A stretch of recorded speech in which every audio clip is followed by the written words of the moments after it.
बना प्रभा बेवरा जी हैं हमारी दर्शक, और उन्होंने कहा कि सर मैं भुवनेश्वर से बोल रही हूं, मैं आपका शो रोज देखती हूं। परसों आपके शो पे डॉक्टर रवि सर ने बताया कि आईएफसीआई में 62 के लेवल में प्रॉफिट बुक कर लीजिए। हमने कर लिया, अब आईएफसीआई 66 के ऊपर है। सर ये गलत जानकारी क्यों दी गई? दूसरा, इन्होंने कहा कि मैं एक हाउसवाइफ हूं, बड़ी मेहनत से पैसा लगा रही हूं क्योंकि मुझे सेल्फ डिपेंडेंट बनना है।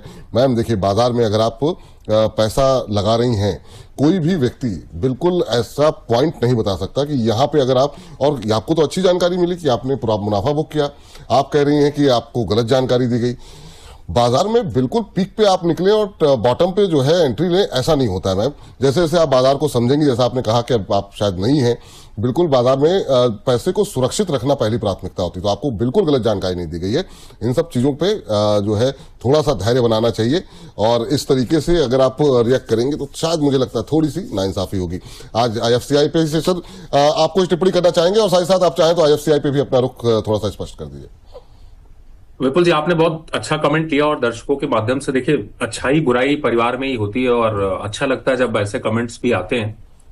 क्या होता है जब आप सपोज करिए कि आप भुवनेश्वर पे रहती है, राइट, जी और भुवनेश्वर से आपको दिल्ली जाना है, तो दिल्ली आना है तो आपके पास ऑप्शन है कि आप ट्रेन पकड़िए, लेकिन वो ट्रेन हो सकता है जम्मू तक जाती हो। तो ऐसा तो नहीं करेंगे आप कि आपको दिल्ली जाना है लेकिन आप पहले भुवनेश्वर में बैठिए, दिल्ली ट्रेन रुकती है तो नहीं उतरते हैं, जम्मू जाके कहेंगे वापस आएगी ट्रेन तो फिर वापस दिल्ली में उतरेंगे।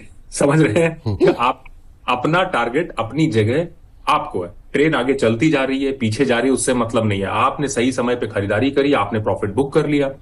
अगर आप अपने टारगेट को अचीव कर रही है तो आपके पास ऑप्शन है। आपको लगता है कि आपने गलत कर लिया, 62 पे बुक कर लिया, वो 64 निकल गया है, दोबारा एंट्री कर लीजिए, 2 रुपए में कुछ खास फर्क नहीं पड़ने वाला है, लेकिन ये कोई जरूरी नहीं है। तो मार्केट में इस बात का समझ के चलिए कि जब आपको कहीं जाना होता है तो ऐसा थोड़ी है कि आप कहीं पे भी बैठ जाएंगे, कहीं से भी पकड़ लेंगे ट्रेन, कहीं पे भी चले जाएंगे। बहुत क्लियरली अपने टारगेट को सेट करिए। मैं हमेशा क्या कहता हूं, प्रॉफिट टारगेट सेट करिए। अगर आप स्टॉक मार्केट में ट्रेड कर रहे हैं तो प्रॉफिट बुक करना आना चाहिए। कौन सा स्टॉक जा रहा है, अगर कल को ये स्टॉक गिर करके 40 रुपए आ गया होता तो शायद आप कह रही होती वाह चलो मैं तो बच गई।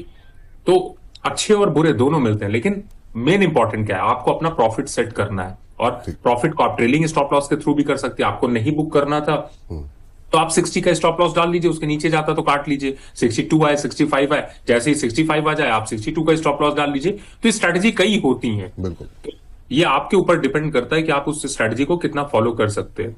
और बहुत से ऐसे स्टॉक्स रहे हैं जिनमें लोगों ने प्रॉफिट नहीं बुक किया, फिर उसके बाद दुख भी देखने को मिला, झेलने को भी मिला। आप गृहिणी हैं, आपका पैसा कीमती है, पैसा सबका कीमती है, स्ट्रैटेजी सही रखना ज्यादा जरूरी। अगर लॉस बुक हुआ था तो मुझे दुख हो रहा होता, प्रॉफिट बुक करने में मुझे ना दुख होता है ना खुशी मिलती है। बस ये होता है चलो अच्छी बात है, आपको पॉकेट में आपके पैसे आ गए। 4 पैसे आ गए, बिल्कुल सर।